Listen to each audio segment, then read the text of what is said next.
I'm Marisol, 32, and I've spent my entire life trying to earn my mother Eleanor's love.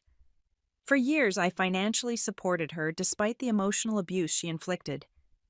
But on my last birthday, when she spat the words, "The best gift would be if you just died," at me, something finally broke. After decades of manipulation and cruelty, I made the decision to cancel all her funding. That choice shattered her world, but ultimately saved mine. If you're watching this video, I'd love to know where you're viewing from. Take a second to hit that like button and subscribe to join our community of survivors and supporters. Comment below if you've ever had to make a difficult decision to protect your own well-being. Your stories help others feel less alone. Growing up in a modest brick townhouse in Boston's Dorchester neighborhood, I learned early that my mother Eleanor's love was conditional at best and non-existent at worst. Our home looked normal from the outside. Tidy lawn curtains, always perfectly drawn holiday decorations right on schedule. But inside those walls, I navigated an emotional minefield every day. My father walked out when I was 5, leaving nothing but a hastily scribbled note and the faint scent of his cologne that lingered in the closet for months afterward. I have few memories of him, just fragments of a deep laugh and large hands that would toss me into the air. Eleanor never kept photos of him, so his features have faded in my mind, replaced by the constant reminder that I had his eyes, his smile, his temperament, all things my mother seemed to despise.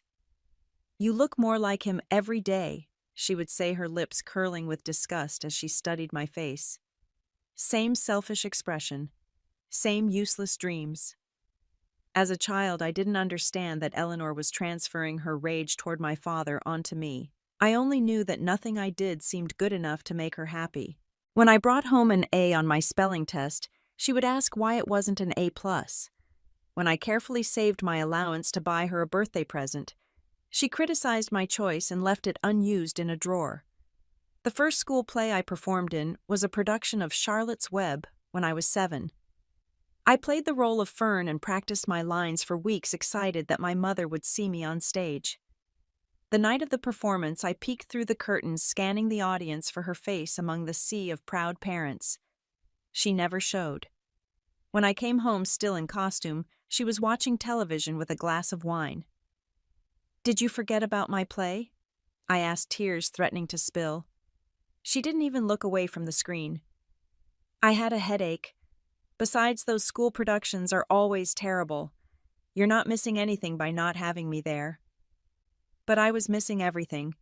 My cousin Bella's mother attended every event, cheering loudly and taking photos. My neighbor Tommy's parents created elaborate scrapbooks of his achievements. Meanwhile, Eleanor couldn't be bothered to walk 3 blocks to see me perform. As I grew older, the comparisons to others became Eleanor's weapon of choice. "Why can't you be more like Jessica?" she would ask, referring to the daughter of her coworker. "She's already taking advanced classes and she doesn't talk back." Or, "Bella is so pretty with her blonde hair. If only you hadn't gotten your father's coloring, you might have had a chance."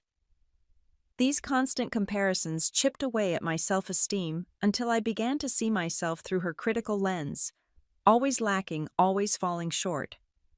I developed the habit of apologizing for my existence, prefacing my needs with, "I'm sorry, but," and flinching whenever someone raised their voice.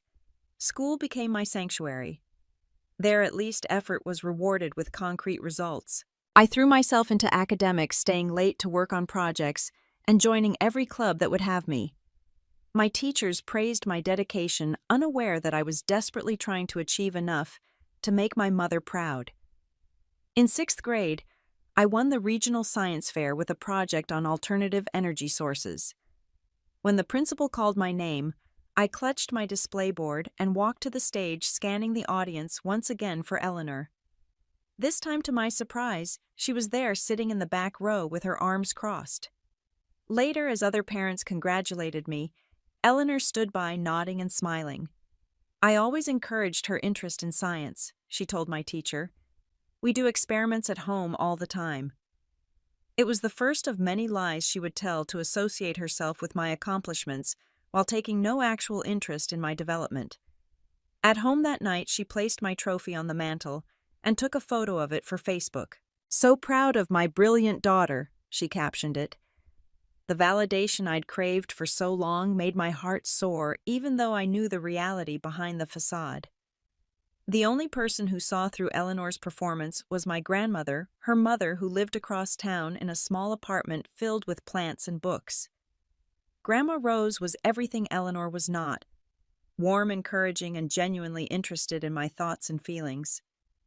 "Your mother loves you in her own way," Grandma Rose would say when I confided in her. "She just doesn't know how to show it properly.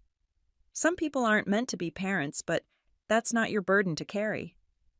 Every Sunday, I would take the bus to Grandma Rose's apartment, where she would teach me to bake cookies, help with my homework, or simply listen as I talked about my week.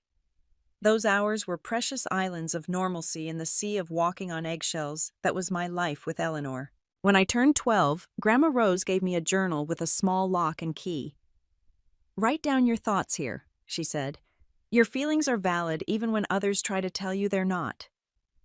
That journal became my confidant, the place where I could express the confusion, hurt, and anger that I wasn't allowed to show at home.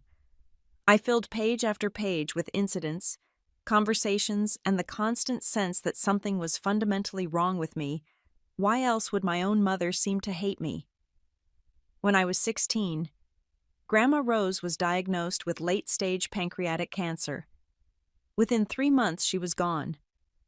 At the funeral, Eleanor sobbed dramatically, accepting condolences from friends and family while I stood silent, my grief too deep for public display. That night, searching for comfort, I asked Eleanor if she would look through some photo albums with me, hoping to share memories of Grandma Rose. "Don't be so sentimental," she snapped. "She's gone, and crying about it won't bring her back. You need to toughen up, Marisol. The world doesn't care about your feelings." With Grandma Rose's death, I lost my only ally, my one source of unconditional love. The next 2 years stretched before me like a prison sentence. I needed to survive living with Eleanor until I could escape to college. I doubled down on my studies, earning perfect grades and scoring high on standardized tests. I joined the robotics team and helped lead them to the state championship. I volunteered at the local library, partly because it looked good on college applications, but mostly because it gave me legitimate reasons to be away from home. The day my acceptance letter from Northwestern University arrived with a full academic scholarship was the first time I felt genuine hope for my future. I had done it. I had earned my ticket out of Eleanor's house, away from the constant criticism and emotional manipulation. When I showed Eleanor the letter, her reaction was predictable. "Chicago. That's so far away. Who's going to help me around the house? You know my back has been bothering me." Her voice took on the martyred tone I knew so well. "I guess I'll just have to manage on my own like I always do." The guilt trip was familiar territory, but this time I had something stronger than guilt propelling me forward: the promise of freedom. "I've earned this opportunity," I said, my voice steadier than I felt. "I'm going." Eleanor didn't speak to me for 2 weeks after that, creating a tense silence in our small house. But for once, her silent treatment felt like a gift rather than a punishment. In the quiet, I began to pack my life into boxes, each one a step closer to breaking free from her emotional prison. As I prepared to leave for college that August, I couldn't know that while I was physically escaping Eleanor's house, the invisible chains of guilt and obligation would follow me across state lines, stretching but never quite breaking, until the day she told me she wished I was dead. The Northwestern University campus sprawled before me like something from a movie. Gothic buildings covered in ivy, expansive green lawns dotted with students reading under trees, and Lake Michigan glittering in the distance. After the claustrophobia of life with Eleanor, the open space felt like I could finally breathe. My dorm room was small, but represented a freedom I'd never known. I could decorate the walls without criticism. I could study without being interrupted by demands to help around the house. I could exist without constantly monitoring someone else's unpredictable moods. My roommate Jasmine was from Seattle, a cheerful art major with bright blue hair and a contagious laugh. The first night, as we arranged our sides of the room, She noticed me apologizing for taking up too much space in our shared closet. "Hey," she said gently, "you don't need to apologize. This is your space too." It was such a simple statement, but it nearly brought me to tears. The concept that I had a right to exist in a space that my presence wasn't an inconvenience, these were foreign ideas after years of Eleanor's conditioning. Those first few weeks of college were disorienting in the best possible way. Professors valued my input in class discussions. Fellow students invited me to study groups and parties. Residence advisors checked in to make sure I was adjusting well. This steady stream of positive interactions was so different from what I was used to that I kept waiting for the other shoe to drop, for someone to reveal that it was all a mistake and I didn't belong there after all. I called Eleanor once a week out of obligation. Our conversations followed a predictable pattern. She would complain about her job at the insurance company detail, her various health concerns, and remind me how difficult her life was without me there to help.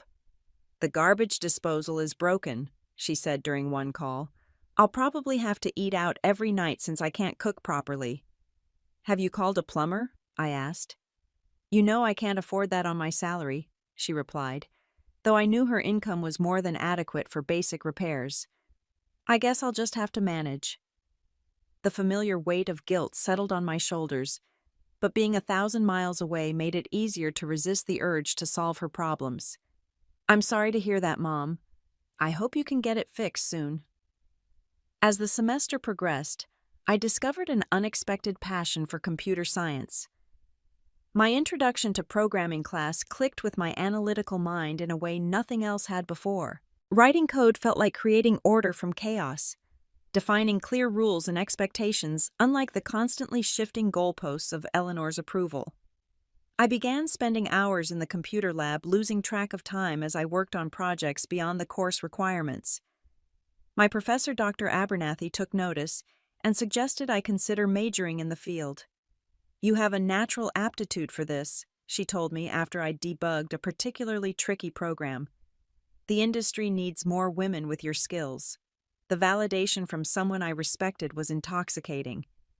I declared my major in computer science by the end of freshman year, joining a small but growing cohort of women in the program. We formed study groups and supported each other through challenging coursework, creating a community I'd never experienced before. Meanwhile, my relationship with Eleanor evolved into a long-distance version of our previous dynamic. Her calls became less frequent when she realized I wasn't rushing home to solve her problems. But they increased in intensity, each conversation laden with guilt tactics about my abandonment. "I had to ask the neighbors to help me move the sofa," she would say. "If you were here, I wouldn't have to bother other people." Or, "I spent Thanksgiving alone just watching TV. But don't worry about me. I'm used to being by myself now." Each call left me emotionally drained, but the physical distance allowed me to begin recognizing patterns I hadn't been able to see when I was immersed in them daily. I started to question whether her emergencies were truly emergencies, whether her health concerns were as serious as she claimed, whether her loneliness was a natural consequence of how she treated people. During sophomore year, at Jasmine's gentle urging, I made an appointment with the university's counseling center. The counselor, Dr. Martinez, listened as I hesitantly described my relationship with Eleanor, careful to include qualifiers like, "She did the best she could," and "I know she loves me in her own way." After several sessions, Dr. Martinez introduced a term I'd never heard before: narcissistic parent. "From what you've described," she explained, "your mother exhibits many classic traits of narcissistic personality disorder. The constant criticism, taking credit for your achievements, making everything about her needs, the unpredictable, swinging between ignoring you and demanding your attention, these are typical patterns." She recommended books and resources that described family dynamics so familiar, it was like reading my own biography. For the first time, I had language to describe my experiences. I wasn't crazy or ungrateful or too sensitive. I was responding normally to abnormal treatment. With this new framework, I began setting small boundaries with Eleanor. I limited our calls to once every 2 weeks instead of weekly. I stopped rushing to solve her problems remotely. I practiced neutral responses to her guilt trips. "I'm sorry you're having a difficult time," instead of, "What can I do to help?" Each boundary was met with escalating tactics, tearful accusations of abandonment, vague health scares, even calling my friends when I didn't respond quickly enough to her messages. But the distance made it easier to maintain my resolve, and my growing support network helped me recognize when I was being manipulated. By junior year, I had minimized contact with Eleanor to the point where my anxiety levels had dropped significantly. I was excelling academically, maintaining a 3.9 GPA in a challenging program. I had a close circle of friends who understood my background and supported my healing journey. I was even beginning to date occasionally, though. I approached romantic relationships with caution, aware that my concept of love had been warped by my upbringing. The summer before my senior year, I secured an internship at Tech Future, a growing startup in Chicago, developing innovative software solutions for healthcare systems. The work was challenging and fulfilling, combining my technical skills with real-world impact. By the end of the summer, my supervisor pulled me aside. "We'd like to offer you a position after graduation," he said. "You've impressed everyone here with your work ethic and creative problem solving. Starting salary would be $120,000 plus benefits and stock options." I stared at him in disbelief. The amount was more than triple what Eleanor earned annually at her insurance job. Financial independence had always been my goal, but this exceeded my wildest expectations. When I called Eleanor to share the news, her response was immediate and predictable. "Well, aren't you lucky?" she said, her voice tight. "Some people work their whole lives and never make that kind of money. I suppose now you'll be too good to visit your old mother." But then her tone shifted, warming noticeably. "You know I've been having trouble with the mortgage lately. The interest rate went up and on my salary, and there it was. The first hint of what would become a pattern over the next decade." As soon as money entered the equation, Eleanor's interest in my life suddenly increased. What began as a request for help with a mortgage payment evolved into regular financial support that would grow far beyond anything I could have anticipated. Against my therapist's advice, I sent Eleanor $2,000 that month to help with her mortgage. It was the first transaction in what would become a decade-long drain on my finances and my soul. A futile attempt to purchase the maternal love she was incapable of giving freely. My career after college followed an upward trajectory that even my ambitious younger self couldn't have imagined. I started at Tech Future as promised, quickly establishing myself as a valuable team member who could bridge the gap between technical challenges and practical solutions.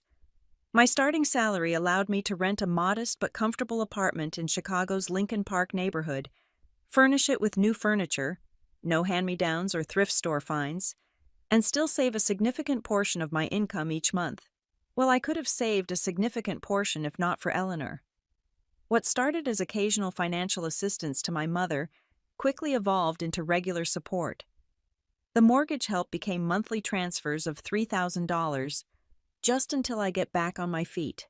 When I suggested she look for a better-paying job, she claimed various health issues prevented her from working full-time, though she never provided medical documentation, and her social media showed an active social life. By the end of my first year at Tech Future, I had been promoted to senior developer with a substantial raise.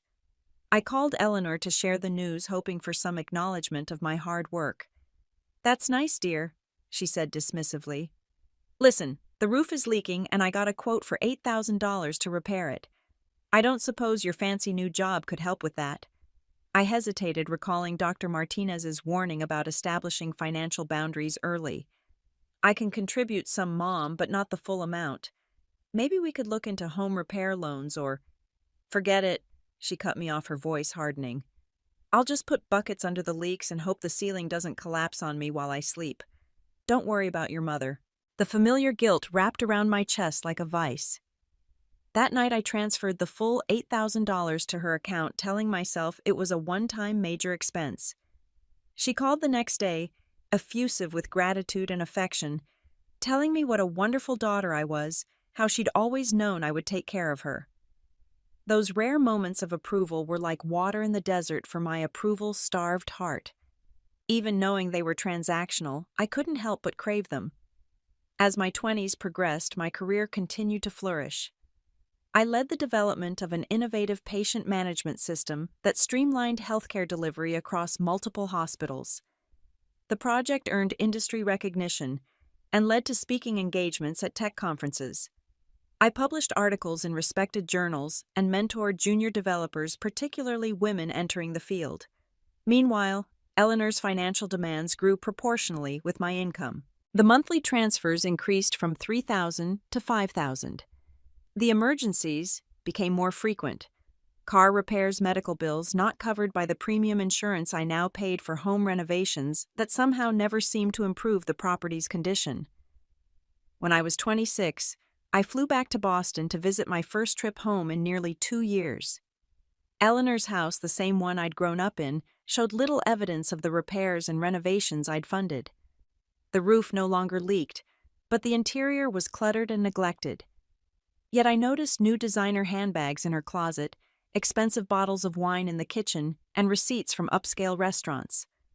When I gently questioned the disparity, Eleanor's warmth instantly vanished. "Are you monitoring how I spend my money now?" she demanded. "After all I sacrificed for you, raising you alone, giving you everything, now you're going to nickel and dime me." "I'm not monitoring you." I backpedaled immediately, the old familiar fear of her displeasure rising in my throat. "I just want to make sure the house is in good condition." "Maybe if you visited more often you'd see the improvements," she sniffed. "But you're too busy with your important job and your important friends to care about your mother." The visit, planned for a week, lasted only 3 days before I made an excuse about work and fled back to Chicago, emotionally exhausted and confused about why I continued to subject myself to her manipulation. My therapist in Chicago, Dr. Brennan, who had taken over my care after college, was direct in her assessment. "You're trying to buy her love," she said during our next session. "But people who commodify love always raise the price. There will never be enough money to make her treat you with the respect and care you deserve." Intellectually, I understood this. Emotionally, I remained trapped in the role of the dutiful daughter, desperate for approval I would never receive. At 28, an unexpected opportunity changed the trajectory of my career. Along with 2 colleagues from Tech Future, I co-founded a startup called MedConnect, developing AI-driven software to improve diagnostic accuracy in rural and underserved medical facilities. We secured significant venture capital funding, allowing me to work full-time on a project I deeply believed in. The 18 months that followed were the most intense and rewarding of my professional life. I worked 16-hour days, pouring everything I had into building something meaningful. Our team expanded from 3 to 20, then to 50. We moved from a cramped co-working space to proper offices overlooking the Chicago River. During this period, my contact with Eleanor became less frequent, not by design, but by necessity. The monthly transfers continued automatically, but I had little time for her lengthy calls detailing grievances and demands. When I did speak with her, she alternated between complaints about my neglect and thinly veiled suggestions that as a successful businesswoman, I should be doing more for her financially. Just before my 30th birthday, MedConnect was acquired by a major healthcare technology corporation for $28 million. As a co-founder with substantial equity, my share after taxes was just over $7 million, a life-changing sum that both exhilarated and terrified me. I told no one about the acquisition at first, not even Eleanor. I needed time to process this new reality and make thoughtful decisions about my future. I took a 2-week vacation, my first in years, to a small beach town in Mexico where no one knew me. There, sitting on the sand, watching waves crash against the shore, I contemplated what I truly wanted from life. Financial security had been my primary goal for so long. A reaction to the scarcity mindset instilled by Eleanor's constant money worries, many of which I now realized had been largely manufactured. With that goal achieved beyond my wildest expectations, what did I want next? The answer came with surprising clarity: peace. Freedom from the constant drain of Eleanor's emotional and financial demands. Space to build healthy relationships.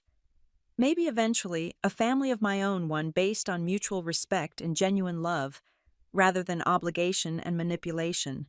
Upon returning to Chicago, I met with a financial advisor who helped me create a comprehensive plan for my newfound wealth. Most went into diversified investments for long-term growth. Some was set aside for a comfortable but not extravagant condo in a neighborhood I loved.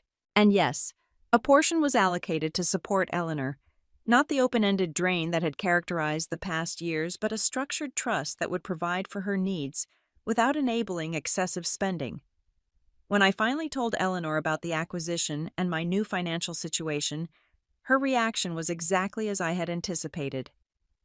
"My baby is a millionaire," she crowed, her voice dripping with a pride she had never shown in my actual work. "I always knew you were special. Always told everyone my daughter would be successful someday." Before I could respond, she continued, "You know I've been thinking about moving. This old house has too many stairs for my knees. There's a beautiful condo building downtown with a doorman and a pool. Only $800,000. A drop in the bucket for you now." The old Marisol would have transferred the money immediately, desperate to maintain the rare warmth in Eleanor's voice. The new Marisol, tempered by therapy and hard-won insights, took a different approach. "I've actually set up a trust for you," I explained. "It will cover your living expenses, healthcare, and reasonable housing costs. The trustees will manage the payments directly." There was a long silence on the phone. "A trust," Eleanor finally said, her voice hardening. "Like I'm some child who can't handle my own money after everything I've done for you." "It's not about that," I tried to explain. "It's a secure way to ensure you're taken care of for life." "Taken care of or controlled," she snapped. "I don't need your charity with strings attached." The conversation devolved from there, ending with Eleanor hanging up on me after declaring I was, just like my father, selfish and controlling.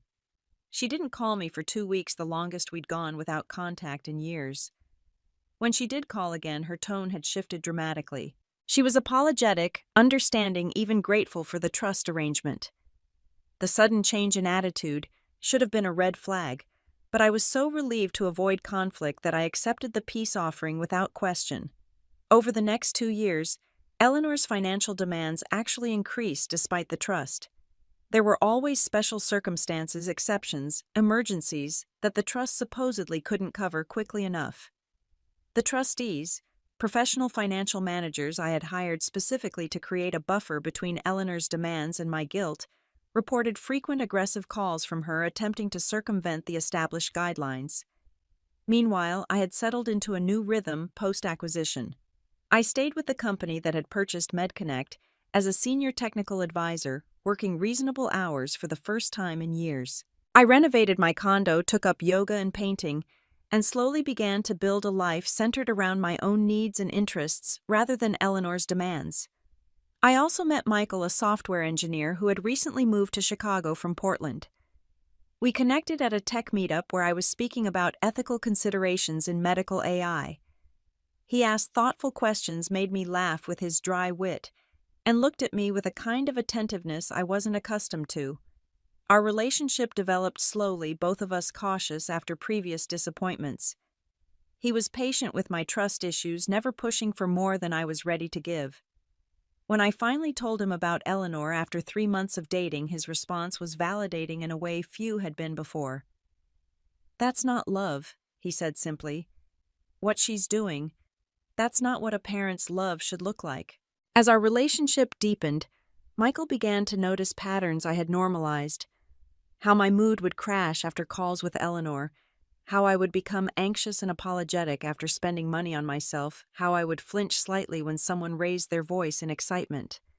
"You deserve better," he would tell me gently. "You deserve to be treated with kindness and respect, especially by family."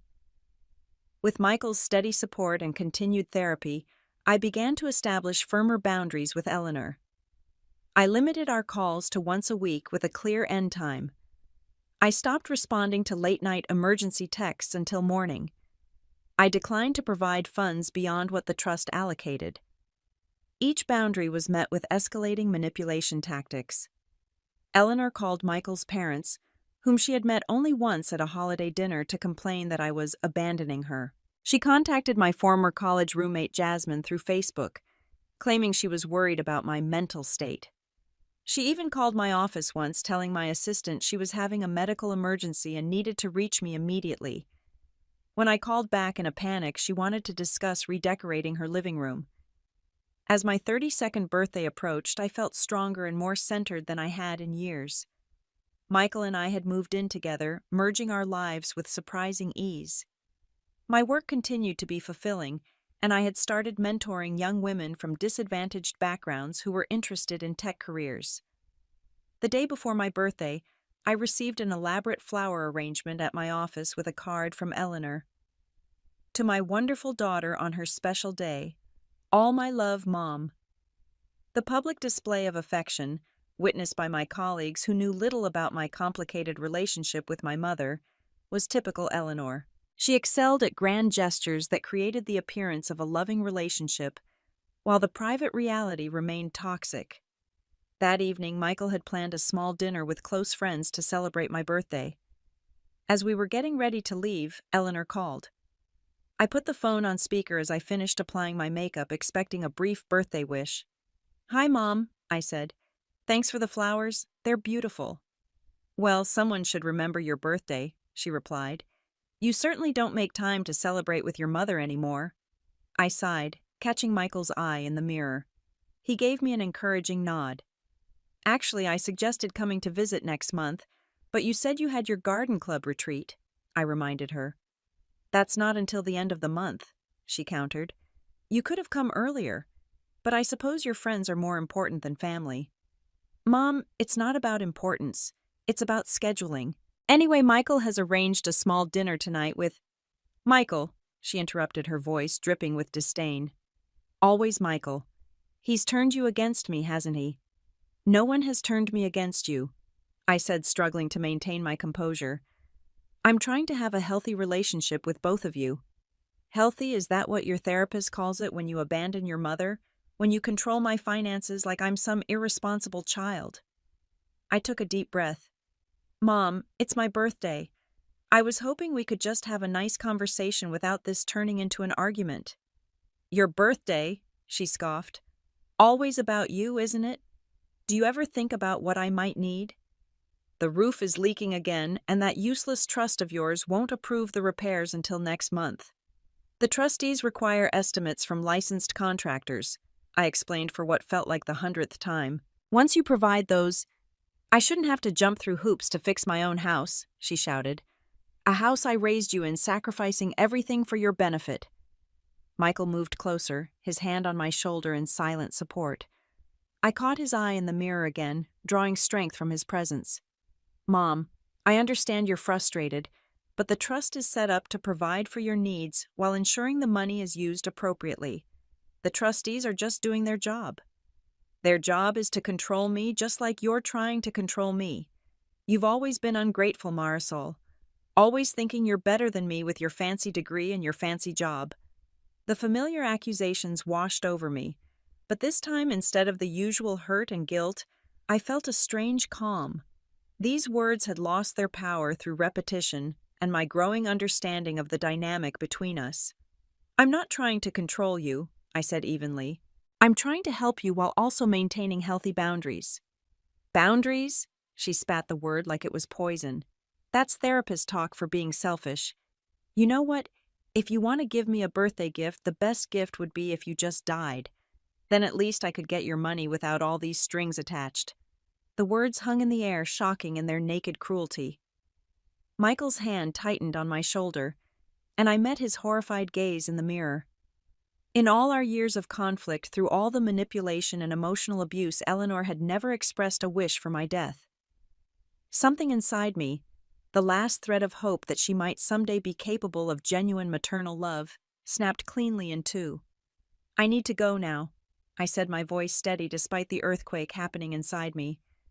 "Goodbye, Mom."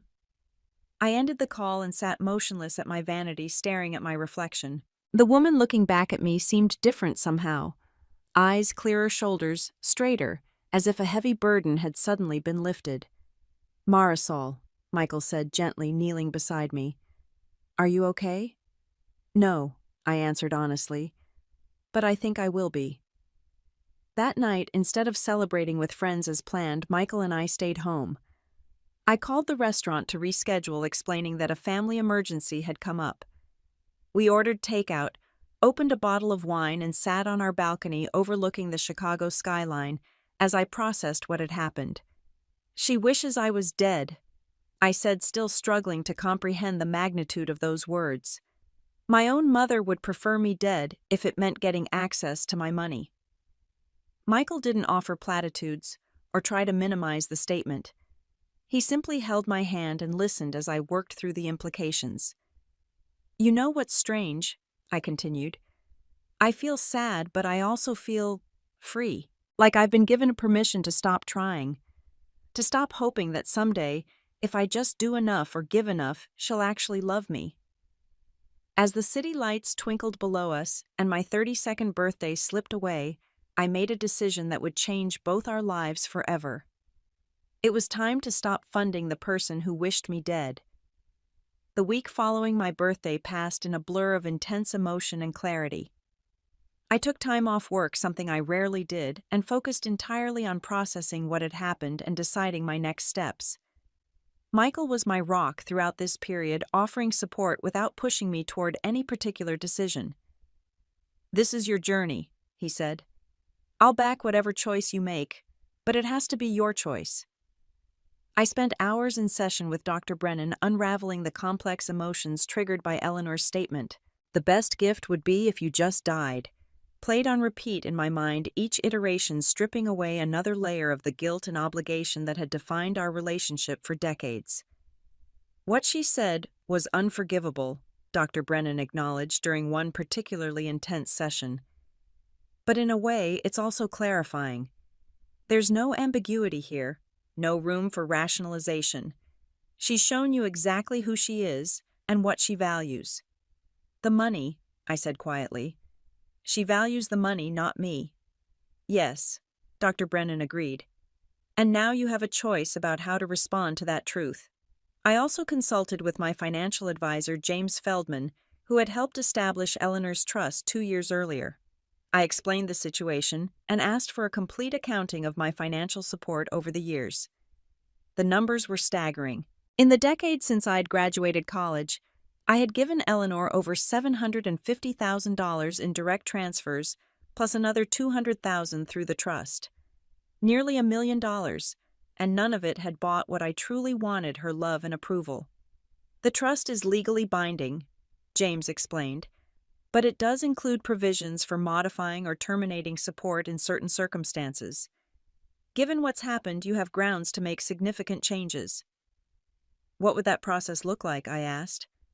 "We'd need to document the reason for modification, prepare the necessary legal paperwork, and provide proper notice to all parties. I can coordinate with the trustees and our legal team." I nodded, still processing. "And what about the house?" "The property is in your name as you purchased it outright for her use.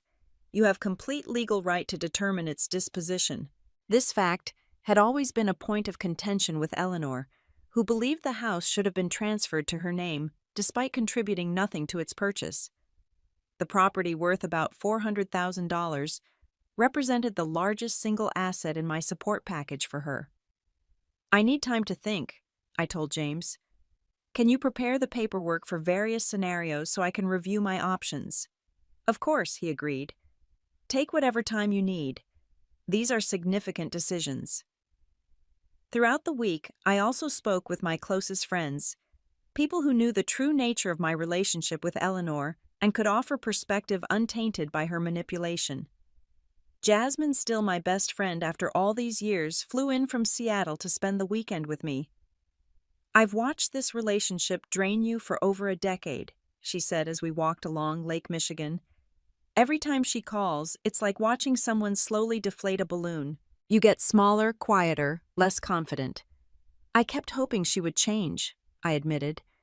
"That if I just gave enough, did enough, she would finally see me, really see me, and be proud of me." "Some people aren't capable of that kind of love," Jasmine said gently. "It's not because you're unlovable.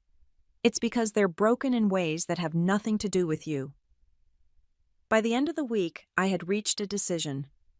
It wasn't made in anger or as punishment, but as an act of self-preservation and, strangely enough, compassion, both for myself and for Eleanor. I called a meeting with James, the trustees, and Eleanor for the following Monday. I requested that it take place at a neutral location, a conference room at James's office rather than Eleanor's house or my condo. I wanted the conversation to be professional and controlled, minimizing the opportunity for emotional manipulation. Eleanor was suspicious of the formal setting but agreed to attend. I asked her to come alone, though I half expected her to bring someone, a friend, a neighbor, anyone who might serve as an ally in whatever she imagined was about to happen.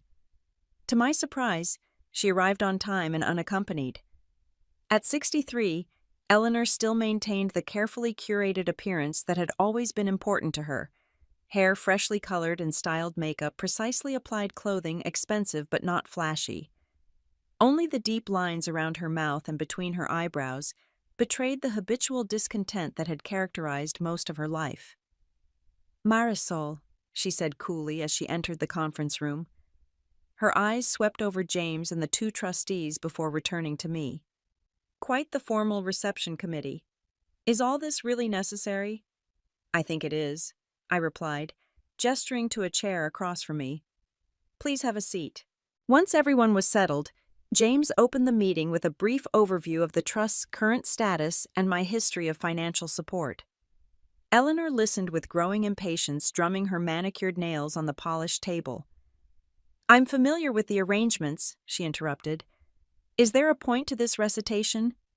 "There is," I said, taking a deep breath. "Mom, I've made a decision about our financial relationship going forward." Her posture stiffened slightly, but her expression remained neutral. "And what might that be?" "I'm terminating the trust and ending my financial support," I said, my voice steady despite the rapid beating of my heart. "Effective immediately." The words hung in the air between us. Eleanor's face remained frozen for a moment, as if she hadn't quite processed what I'd said. Then her expression shifted through a series of emotions: disbelief, anger, calculation, and finally a practiced vulnerability that I recognized from countless previous confrontations. "Marisol," she said, her voice softening to the wounded tone she employed when direct aggression wasn't working. "I don't understand. Is this because of our little disagreement on your birthday? You know I didn't mean what I said. I was upset and spoke without thinking." "It wasn't a disagreement," I corrected gently. "You said you wished I was dead so you could get my money without strings attached. Those were your exact words." She waved a dismissive hand. "Everyone says things they don't mean when they're angry. You're going to punish your mother over one thoughtless comment." "This isn't punishment," I explained. "This is me recognizing that our relationship has become unhealthy and transactional. The financial support isn't helping either of us. It's enabling patterns that hurt us both." Eleanor's vulnerability vanished, replaced by cold fury. "So you're cutting me off, after everything I've done for you, after raising you alone when your father abandoned us, after sacrificing my own dreams so you could pursue yours." I had anticipated this response, the immediate pivot to guilt and obligation. In the past, it would have worked. Today, it simply confirmed that I was making the right decision. "I'm grateful for the sacrifices you made," I said sincerely. "And I've spent the last decade trying to repay that debt many times over. But a parent's love shouldn't come with a perpetual invoice attached." "This is about Michael, isn't it?" she demanded, changing tactics. "He's turned you against me. He wants all your money for himself." "Michael has nothing to do with this decision," I replied. "In fact, he's encouraged me to make whatever choice feels right to me, even if that meant continuing to support you." One of the trustees, Ms. Chen, gently interjected at this point with practical details. "Mrs. Reyes, we've prepared information about the transition. The trust will provide 3 months of continued support at the current level to allow you time to adjust your financial situation. You'll also receive a one-time severance payment of $50,000. Eleanor ignored her, completely focusing her attention on me. "And the house? Are you throwing me out on the street too?" "No," I said. "You can continue to live in the house, but ownership will transfer to you. You'll be responsible for taxes, insurance, and maintenance going forward." This was actually quite generous, giving her full ownership of a property worth $400,000 that she had contributed nothing toward. But I wanted a clean break, not an ongoing point of connection through property management. "How am I supposed to afford the taxes on my pension?" she demanded. "The house is fully paid for," James pointed out. "Many people in your age bracket live comfortably on similar incomes without additional support." Eleanor turned to him with a venomous glare. "No one asked for your input." She returned her attention to me, her expression calculating once more. "If this is about more control, I can work with the trustees. Follow whatever rules you want to set up. You don't need to go to this extreme." "This isn't about control," I said. "It's about recognizing that money has poisoned our relationship. Maybe without it between us, we can build something healthier."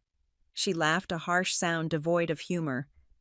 "So this is for my benefit? How generous of you." "It's for both of us," I said. "I've spent years trying to buy your approval and love. You've spent years resenting me while taking my money. Neither of us is happy with this arrangement." "Speak for yourself," she snapped. "I was perfectly fine until you decided to play goddess with my life." The meeting continued for another 30 minutes with Eleanor cycling through various strategies: anger, guilt, bargaining threats, and even brief moments of seeming acceptance that I recognized as tactical retreats rather than genuine understanding. The trustees and James handled the practical details professionally, presenting Eleanor with the necessary paperwork and explaining the transition timeline. When all the documents had been reviewed and signed, Eleanor stood abruptly. "I hope you're satisfied, Marisol. You've finally become exactly like your father, selfish, cold, and cruel." The accusation would have devastated me once. Now I recognized it for what it was: a last-ditch effort to wound me into changing my mind. "I'm sorry you feel that way," I said simply. "I hope that someday we can have a relationship based on mutual respect rather than financial obligation." She gathered her papers and purse, pausing at the door for what she clearly intended as a parting shot. "Don't expect me to be there when this blows up your relationship with Michael. Men always leave when the going gets tough, just like your father did." After she left, the room fell silent. James and the trustees exchanged glances before James spoke. "That went about as well as could be expected. Are you okay, Marisol?" I took a moment to check in with myself. My hands were steady, my breathing normal. The anxiety that usually accompanied confrontations with Eleanor was noticeably absent. "I'm okay," I said, surprised to find it was true. "Actually, I feel lighter." As I left the office building and stepped into the bright Chicago afternoon, I realized something profound had shifted inside me. The guilt and obligation that had been my constant companions for decades had loosened their grip. I wasn't naive enough to think Eleanor would accept this change without a fight. But for the first time, I felt equipped to handle whatever came next. That evening, when Michael returned from work, I told him about the meeting. "How do you feel?" he asked, his primary concern, as always, being my emotional well-being rather than the financial implications. "Free?" I said, the word catching slightly in my throat. "Sad but free." He pulled me into a gentle embrace. "I'm proud of you. That took incredible courage." As we stood there in our kitchen, arms wrapped around each other, I knew the road ahead wouldn't be easy. Eleanor would not simply accept this new reality without attempting to overturn it. But I had finally chosen myself, my well-being, my future, and that choice, however difficult, felt unequivocally right. In the days following the meeting, Eleanor launched what I came to think of as her shock and awe campaign. The first wave began with calls, dozens of them at all hours of the day and night. When I didn't answer, she left voicemails ranging from tearful pleas to vicious accusations. "Marisol, please call me back. There's been a terrible misunderstanding. We need to talk. How dare you ignore me after what you've done, you ungrateful, selfish child. I'm not feeling well. My blood pressure is through the roof because of the stress you've caused. If anything happens to me, it will be your fault." When the calls proved ineffective, she moved to text messages, emails, and even handwritten letters delivered to both my office and home. The content varied but followed predictable patterns: guilt threats, manipulative expressions of concern for my mental health, and occasional moments of seemingly genuine remorse that I now recognized as tactical rather than sincere. I maintained no contact, a strategy Dr. Brennan had suggested might be necessary during the initial adjustment period. "Think of it as detox," she explained, "both for you and for her. As long as communication continues, so will the unhealthy patterns." The second wave of Eleanor's campaign involved mutual acquaintances and family members. She contacted my cousin Rachel, my former neighbors in Boston, even colleagues whose names she had gleaned from my social media profiles. Each received a carefully crafted version of events casting Eleanor as the abandoned, mistreated mother and me as the heartless daughter who had cut her off without warning or justification. Some believed her narrative without question and reached out to express their disappointment in me. Others, particularly those who had witnessed our dynamic firsthand over the years, were more skeptical and contacted me directly to understand the situation. My cousin Rachel called on a Sunday afternoon, her voice cautious. "Marisol, I just got the strangest call from Aunt Eleanor. She says you've abandoned her and left her destitute. That doesn't sound like you at all." I explained the situation as objectively as I could, including the "best gift would be if you died" comment and the decade of financial support I had provided. "That makes more sense," Rachel sighed. "Honestly, I've watched this pattern with her for years, not just with you, but with everyone. My mom dealt with similar manipulation when they were younger. Nothing was ever enough, and everything came with strings attached." Her validation was healing in ways I hadn't expected. Having family members who understood and supported my decision helped counter the narrative Eleanor was spreading in our extended circle. The third wave of Eleanor's campaign was perhaps the most predictable. She escalated to public forums. She created posts on social media detailing her version of events, carefully crafted to generate maximum sympathy without crossing into obvious falsehood. She joined support groups for parents estranged from ungrateful children and shared selective details of our story.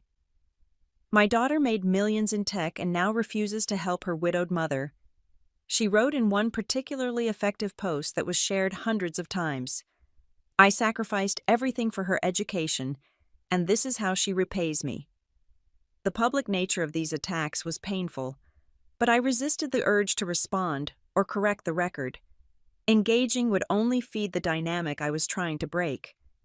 Throughout this period, I maintained the boundaries I had established. The trustees handled the practical aspects of the transition, including transferring the house title to Eleanor's name. The 3 months of continued support proceeded as planned, giving her time to adjust her finances accordingly. The one-time payment of $50,000 was deposited into her account. Meanwhile, I focused on healing and rebuilding. I continued regular therapy sessions, exploring the deeply ingrained patterns that had shaped my relationship with Eleanor and working to replace them with healthier expectations and boundaries. I reconnected with friends I had neglected during the years when Eleanor's demands consumed so much of my emotional energy. I invested more fully in my relationship with Michael, allowing myself to be vulnerable in ways I had previously feared. 6 months after the meeting that changed everything, the storms had largely subsided. Eleanor's campaign had run its course, yielding diminishing returns as people tired of the drama or saw through the manipulation. The financial transition was complete, with all legal obligations fulfilled and documented. I received occasional updates about Eleanor through mutual connections. After initial resistance, she had found part-time work at a local boutique, her first employment in years. She had downsized her lifestyle somewhat, though the house and severance payment provided significant security. She continued to portray herself as the victim of my cruelty, but the intensity had diminished as new dramas and interests captured her attention. As for me, the changes were profound. The constant background anxiety that had accompanied me for decades, the fear of Eleanor's disapproval, the guilt over never doing enough, the dread of her next demand, had faded to a manageable whisper. I slept better. I laughed more easily. I made decisions based on my own values and desires, rather than anticipating Eleanor's reaction. I also redirected the funds that had previously gone to Eleanor's support. Some went to therapy and self-care practices that helped me continue healing. Some was invested for future security. But the largest portion I channeled into a foundation supporting young people from dysfunctional homes, providing scholarships, mentorship, and mental health resources to help break cycles of abuse and dependency. My relationship with Michael deepened during this period of transformation. He witnessed my journey with unwavering support, never imposing his opinions, but offering steady presence as I navigated the complex emotions of setting boundaries with Eleanor. "I've been thinking," he said one evening as we sat on our balcony watching the sunset over the Chicago skyline, "about us, about the future." My heart quickened. "What about it?" He took my hand, his expression serious but warm. "I love you, Marisol. I love your strength, your kindness, your resilience. I love the way you're breaking patterns and choosing a healthier path. I want to build a life with you, a life based on mutual respect and genuine love." "Are you proposing?" I asked, hardly daring to believe what was happening. He smiled, reaching into his pocket to withdraw a small velvet box. "I am. Will you marry me?" The ring inside was perfect, not ostentatious or showy, but elegant and unique, just like our relationship. Tears filled my eyes as I nodded. "Yes," I whispered. "Absolutely yes." As he slipped the ring onto my finger, I felt a momentary pang, not of doubt about my decision to marry Michael, but of sadness that my own mother might not be part of this significant life event. Despite everything, some small part of me still wished for the mother-daughter relationship I had never had. "What are you thinking?" Michael asked, noticing the shift in my expression. "Just processing," I admitted. "I'm so happy about us. But there's still grief about Eleanor, about what could have been, but never was." He nodded, understanding without needing further explanation. "That grief is valid. It doesn't diminish what we have." In the weeks that followed, as we began planning our wedding, I wrestled with the question of whether to invite Eleanor. Dr. Brennan helped me explore the pros and cons, focusing on what would support my healing rather than what societal expectations might dictate. "There's no right or wrong answer here," she assured me. "The question is what serves your well-being and the healthy relationship you're building with Michael." After much reflection, I decided not to extend an invitation. The likelihood of Eleanor using the wedding as an opportunity to create drama or attempt to reestablish unhealthy patterns was too high. Our healing, both individually and as a family system, was still too fragile to withstand such a test. Instead, we planned an intimate ceremony with friends and family members who genuinely supported our relationship.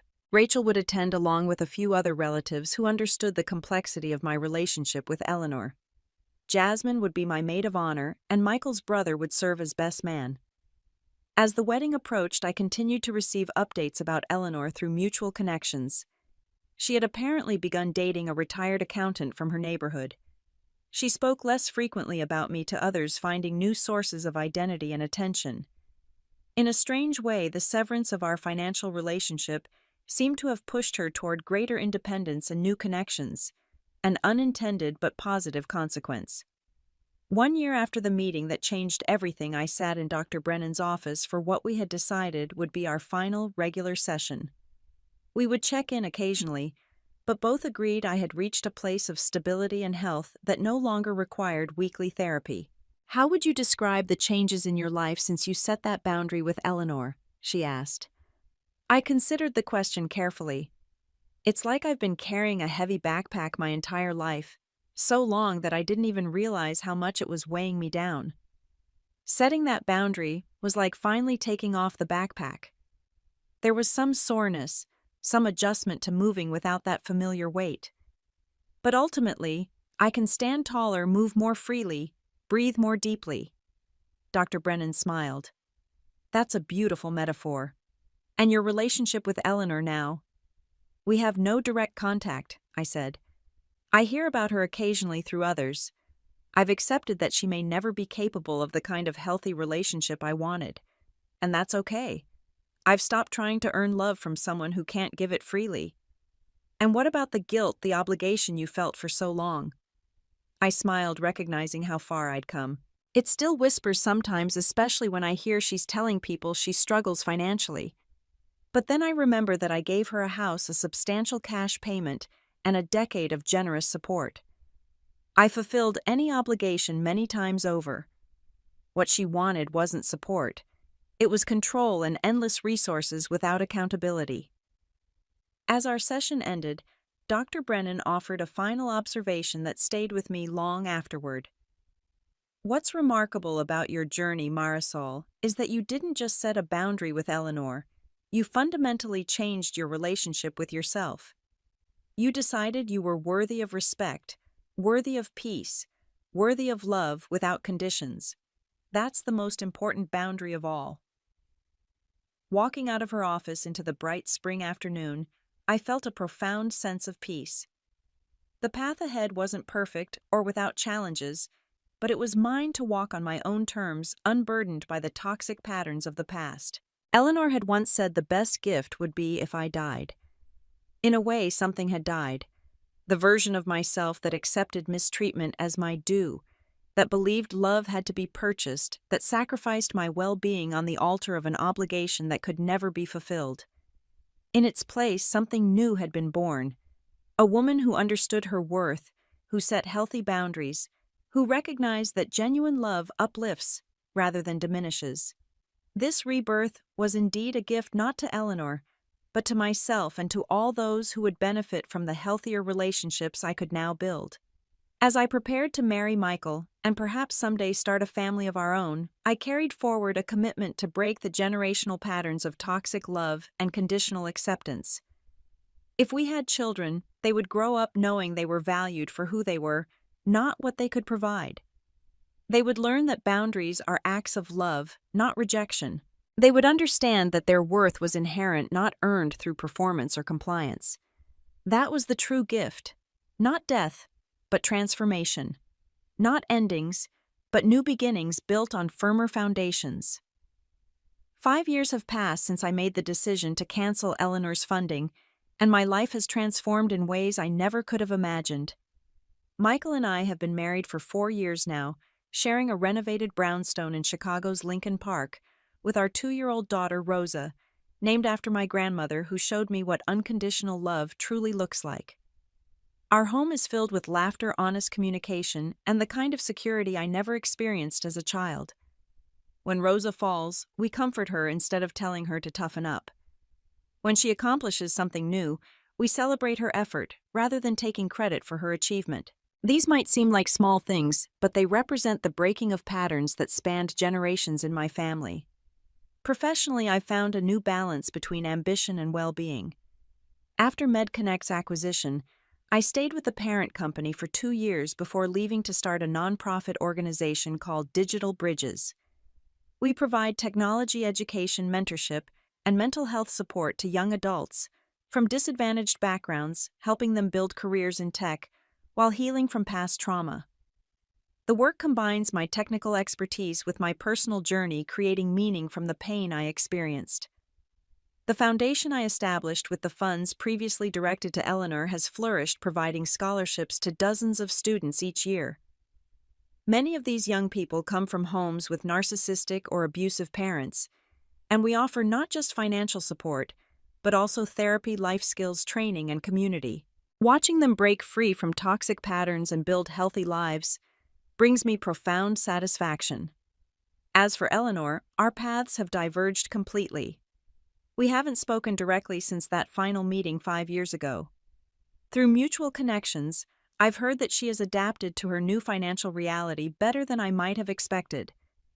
The boutique job became full-time, giving her not just income, but also social connections and purpose.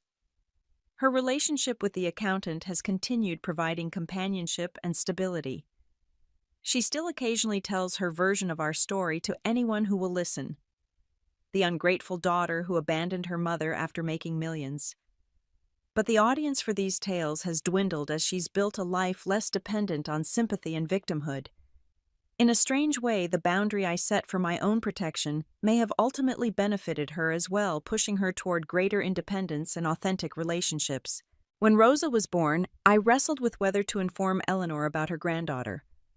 After careful consideration and discussions with Michael and my therapist, I decided that until Eleanor could demonstrate fundamental changes in her behavior and thinking, introducing her to Rosa would risk exposing my daughter to the same toxic patterns I had worked so hard to escape. This decision wasn't about punishment but protection, creating a safe, loving environment for Rosa to thrive without the manipulation and conditional love that had characterized my own childhood. If someday Eleanor shows genuine transformation and the capacity for healthy relationships, the door may open to carefully supervised contact. But I no longer feel guilty about prioritizing my daughter's emotional well-being over societal expectations about family relationships. The journey of healing continues daily. There are still moments when I catch myself falling into old patterns, apologizing unnecessarily, questioning my worth, flinching at perceived criticism. But now I recognize these reactions for what they are, echoes of old wounds rather than reflections of my current reality. With each recognition comes the opportunity to choose a different response to rewrite the neural pathways carved by years of conditioning. My relationship with Michael has deepened through the challenges we face together. He has been my steadfast partner in building a life based on mutual respect, open communication, and genuine affection. When conflicts arise, as they do in any relationship, we face them directly, rather than using manipulation or withdrawal. We express needs clearly rather than expecting the other to mind read. We give love freely rather than using it as currency for control. The foundation I created has recently launched a book club focused on literature about family dynamics, boundaries, and healing.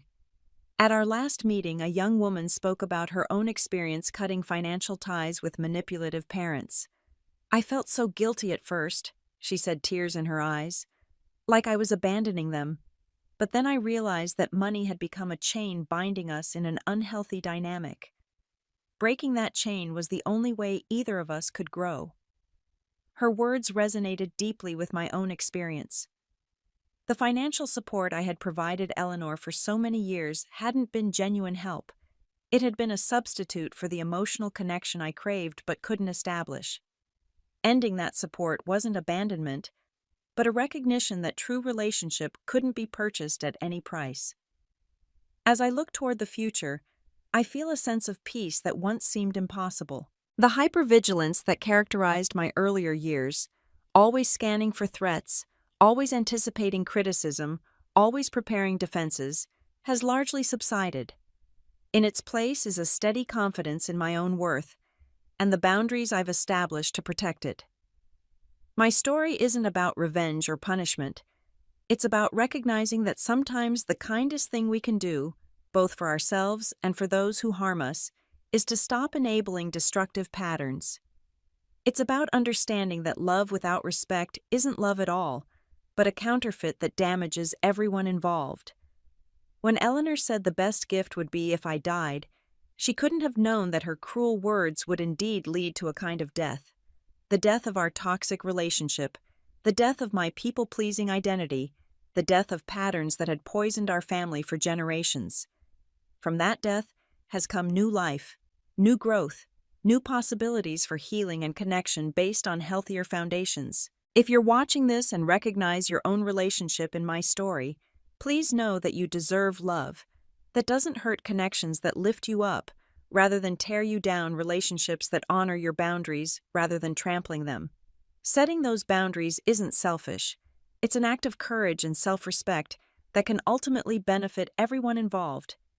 I'd be honored if you'd share your own experiences in the comments below. Have you had to set difficult boundaries with family members? What helped you find the strength to protect your well-being? If you found this story valuable, please consider liking, subscribing, and sharing it with others who might need to hear that they're not alone in these struggles. Thank you for listening to my journey, and I wish you strength and healing on yours.